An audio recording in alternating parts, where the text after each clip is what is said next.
رمضان المبارک کو ٹکڑوں اور فرقوں میں تقسیم مت کیجیے۔ خدارا جس طرح فرقہ پرستوں نے اللہ کے دین کے ٹکڑے ٹکڑے کر کے فرقہ فرقہ کر دیا ہے، اس طرح اس ماہ مبارک کو ٹکڑوں اور فرقوں میں تقسیم مت کیجیے۔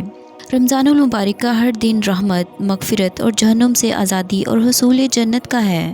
پہلا عشرہ رحمت، دوسرا عشرہ مغفرت، تیسرا عشرہ جہنم سے آزادی کا۔ یہ 10 دن مخصوص کر لینا اور 3 عشروں کی دعائیں بھی مخصوص کر لینا، یہ کسی بھی جگہ قرآن و حدیث میں ثابت نہیں۔ رمضان المبارک کا ہر لمحہ، سیکنڈ، منٹ، گھنٹہ اللہ رب العزت کی بارگاہ میں رحمتوں، مغفرتوں اور جہنم سے آزادی کا ہے اور ہر قسم کی دعا کرنے کا ہے۔ ہمیں چاہیے کہ ہم ہر پل ہر خیر کی دعائیں کریں، رحمت کی دعائیں کریں، بخشش کی دعائیں، جہنم سے آزادی کی دعائیں، جنت کے حصول کی دعائیں، رزق کی فراوانی، اولاد کے حصول کی دعائیں وغیرہ وغیرہ۔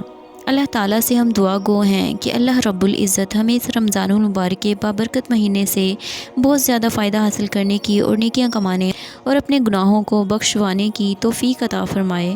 ہماری تمام عبادات اپنی بارگاہ میں قبول و منظور فرمائے۔ آمین ثم آمین یا رب العالمین۔